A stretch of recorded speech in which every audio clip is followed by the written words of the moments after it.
Hi, thank you for joining me. So I'm going to talk about shrinkage under random projections and a cubic formula lower bounds for AC0. This is joint work with Yuval Filmus and Meir. Okay, so we are talking today about Boolean functions, and the model of computation we'll consider is the Morgan formulas. These are just binary trees with OR and AND gates and variables or the negation at the bottom. Here's an example. This is a formula computing x1 and x2, or x1 naught and x3. We consider two complexity measures with respect to formulas. L of f would be the minimal number of leaves in any formula computing a Boolean function f. Notice that for a given function, we might have several formulas computing it. And d of f will be the minimal depth of a formula computing f. Depth really corresponds to parallel time. If we think of all these nodes as working in parallel, the time that it would take values to propagate from leaves to root is really the depth or the length of the longest path from inputs to output. And this really motivates this study of formulas or study of depth. And it turns out that understanding one of them and understanding the other is essentially equivalent due to this relation of Spira that shows that the best depth is up to a constant log the best size. And we will be interested in NC1, the class of functions that can be computed by logarithmic depth formulas or polynomial size formulas. So this comes from the motivation of understanding parallel computation. Can we solve anything 1,000 times faster if we have 1,000 cores? And it seems intuitive that the answer is no. Some tasks enjoy from parallelism. For example, if we want to dig this long canal, then the more workers we have, the work sort of speeds up. However, if we want to dig this deep hole, then it doesn't seem that more workers would have in the job. This seems inherently sequential. So can we take this intuition and make it into a proof? This is really the P versus NC1 question that asks whether every language in P have logarithmic depth formulas. If so, this would be amazing because it would mean that going from sequential from one core to many cores we get from polynomial time to logarithmic time, so exponential speed up. This seems too good to be true. And the intuition that some things are inherently sequential is sort of capturing that. Okay, so equivalently, we can ask whether everything in P have polynomial size formulas. And indeed, there's a big gap between what we believe and what we can prove. We believe that some problems in P require exponential formula size or linear depth. And the best that we can prove is that some problems in P require n-cube formula size. And this problem was suggested by Andreev. We will see it in a bit. And the proof was given by Hastad. And today we're going to extend the class of problems for which we can prove this n-cube lower bound. All right. So I want to mention another big open question in the field of formula complexity, and that is the question of what's the formula size of composition of two functions. So if we take f and g, both of them are Boolean functions. So the first question that comes to mind is how to compose them. And the natural idea is to take several copies of g, apply it to distinct set of input variables, and take all these answers and feed them into f. So this is maybe sometimes called block composition. And if we think of what is the formula size of this composition, it's naturally upper bounded by the formula size of f times the formula size of g. You just take a formula for f and replace every leaf with a formula for g. And Karchmer, Raz, and Victorson suggested that this is tight. Okay? And assuming their conjecture is correct, they provided a construction for which the formula size would require at least n to the log n. Okay? In particular, if their conjecture is correct, then P is different than NC1, resolving this big open question in complexity. So we are still far from resolving the KRW conjecture.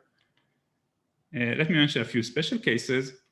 The first are slightly less interesting. So when the function is like the AND function or the OR function, the conjecture is true. And same for f. And more interestingly,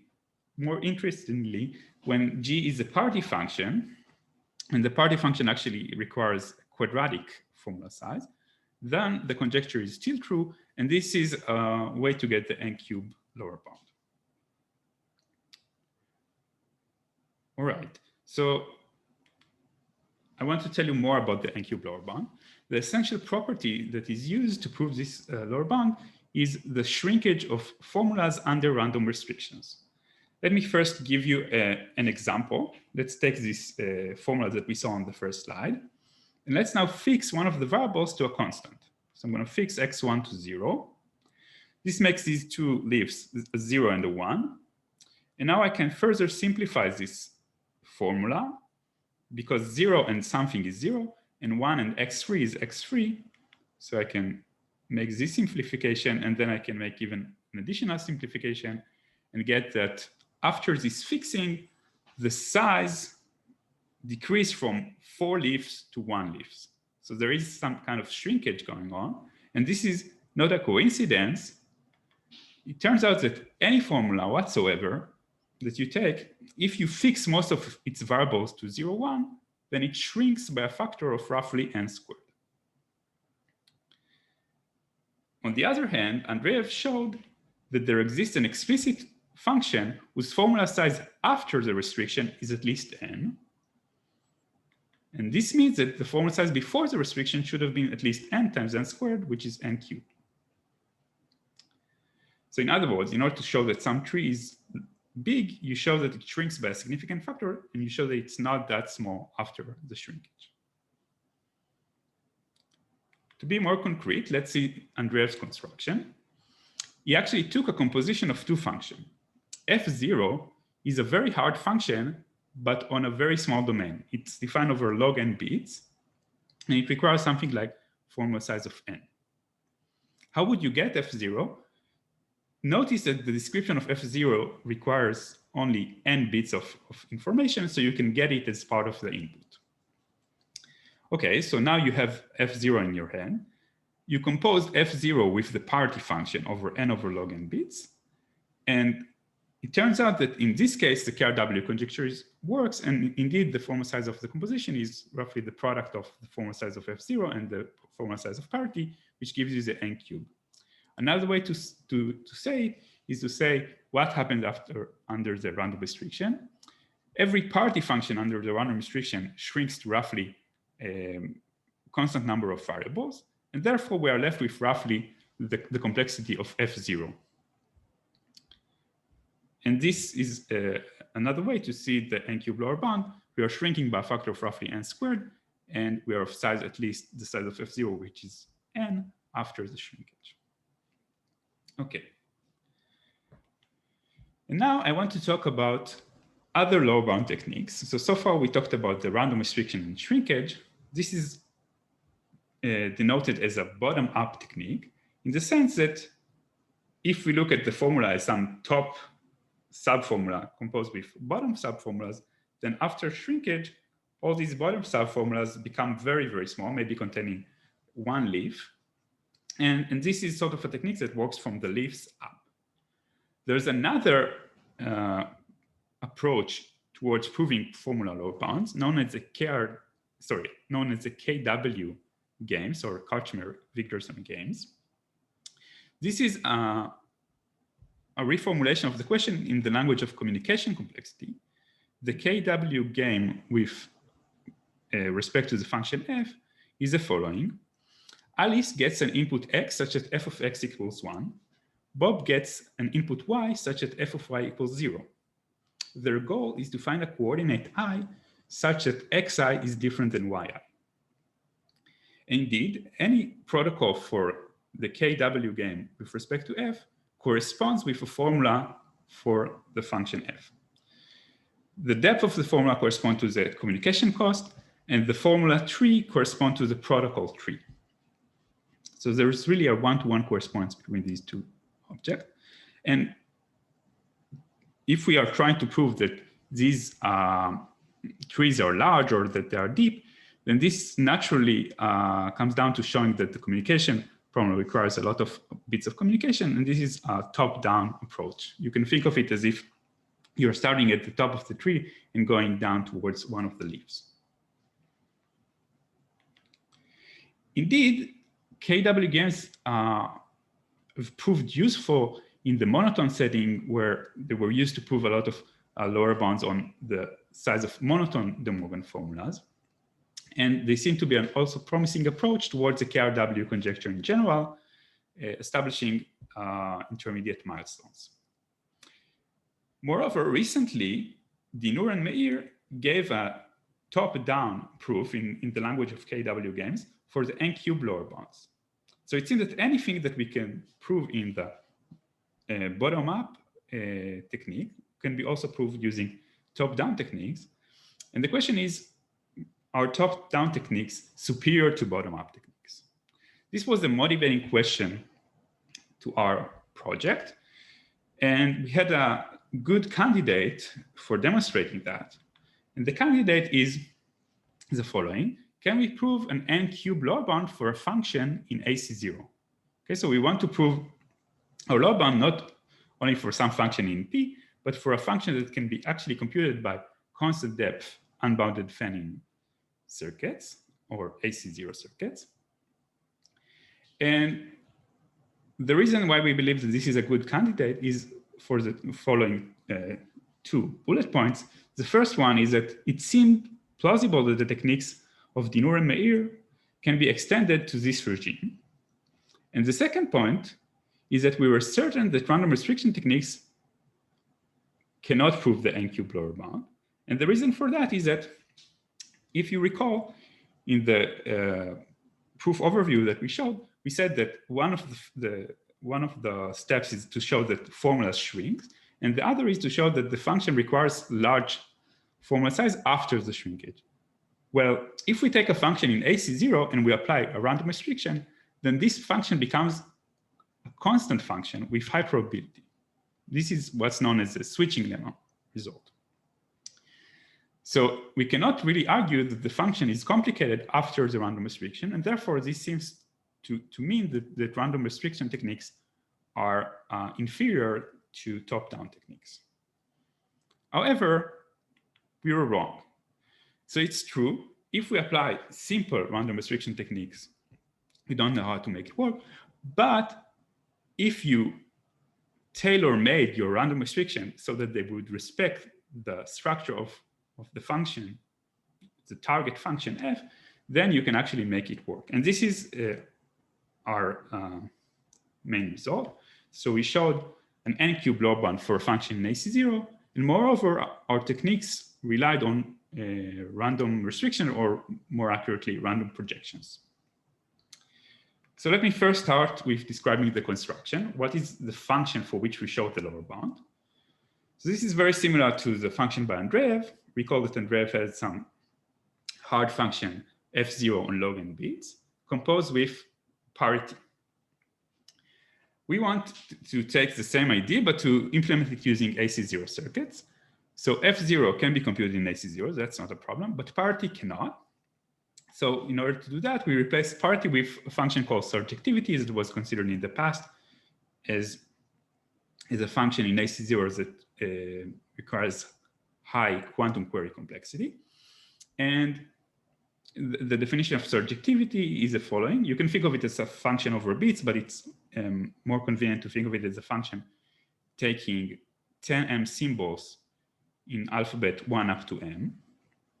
Okay, so the surjectivity on input y1 up to y10m returns 1 if you cover all the image, meaning every possible symbols between 1 to m attains at least once is one of the yi's. Okay, so for every j between 1 to m, there exists an I such that yi equals j. Okay, it's not too complicated to show that there's a constant depth circuit that computes surjectivity, and also that f0 can be computed by constant depth, and this is mainly because it's a function only over log n bits, and therefore their composition is also in AC0. On the other hand, we show that the formula size, the Morgan formula size of this function is at least n cubed. And our proof uses tailor-made random projections. So what's a random projections? So let's first recall what's a random restriction. So if you think of all the input variables as x1 to xn, a random restriction randomly assigns some of these variables 0s and 1 and keeps the other ones alive. A random projection, moreover, projects the variable xi to some other variable yj. And this projection can also sort of take two variables and assign to them the same variable yi. Okay, so in particular, let's look at this projection. We see that, we have here three variables that are mapped to y5. So now this one random variable sort of controls three positions in the string. And the idea is that when we design these random projections, these would not be simple random restrictions that sort of make an independent decision for each bit individually, but rather something more coordinated. And we need to keep a balance between two properties. The first one is that we want to maintain the structure of the function. We want, with high probability, that the function under projection would be at least as hard as f0. And recall that the size of f0 was, the formula size of f0 was at least n. On the other hand, we want that with high probability, any formula would shrink by a factor of n squared under this projection. Okay, so these are two requirements that obviously are in tension with one another, and we are able to design random projections that satisfy both properties. In fact, the results are more general than that. We're able to show that for any f and g, the formula size of f composed with g is at least the formula size of f times the Kropchenko measure on g. The Kropchenko lower bound is another lower bound technique in formula size lower bounds. And using this technique, it was Kropchenko first showed that the formula size of parity is at least n squared. And our results are actually stronger than that. We are able to show that we can replace the Kropchenko lower bound with the unweighted adversary lower bound squared. It is known that for any function, this is at least as big as the Kropchenko lower bound. This is a lower bound technique suggested by Andreev and Bainis.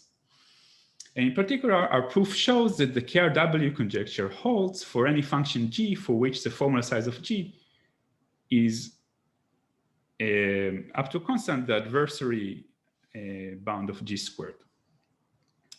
Okay, and parity and the surjectivity function are both special cases of this result. For both of them, the formula size is quadratic, and the adversary size is the adversary lower bound is linear in n. Okay. So I want to give you just a tiny bit about the proof. How do we prove this? How do we come up with these random projections that sort of maintain structure but also shrinks the formula?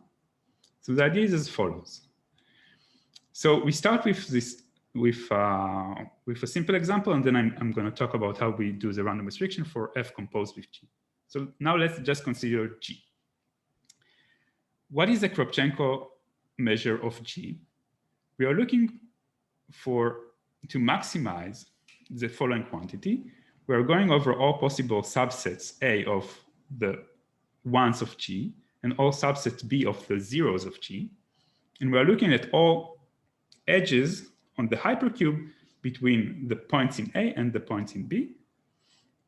We're looking at this number of edges, EAB squared, divided by the size of A times the size of B. Let's see an example. So here we have a Boolean function g. A Boolean function is corresponding to some coloring of the Boolean hypercube, where let's say that the red vertices are the ones for which g attains 1, and the blue are the ones for which g attains 0. And now we're looking for a subset of the red points and the blue points for which we have many edges between them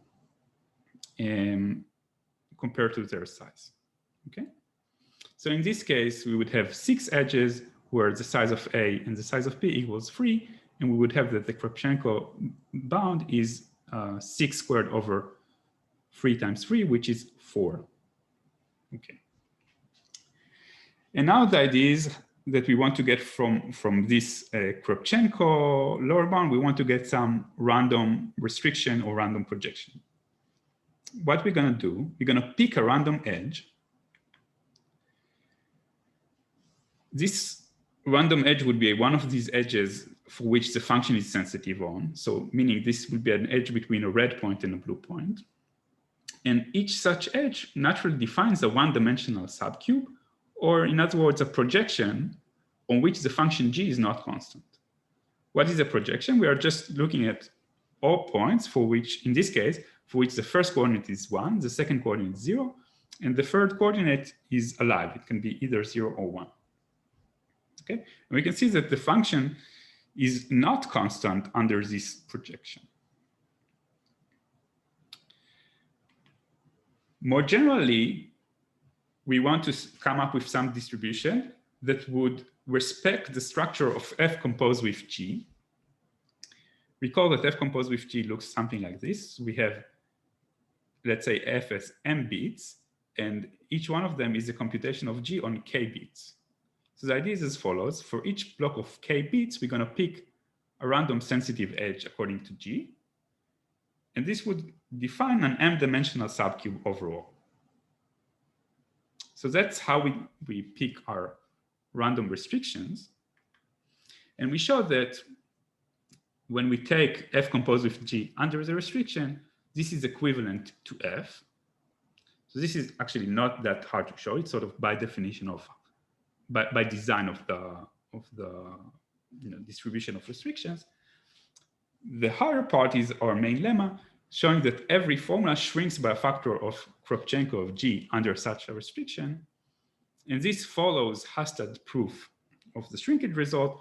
In fact, it follows is proof for the simpler case of balanced formulas. And by doing that, we are avoiding complicated case analysis. I should mention that so far I only discussed restrictions. And the reason that we need to introduce projections is that the Kropchenko measure is not a good measure for a function like the surjectivity function.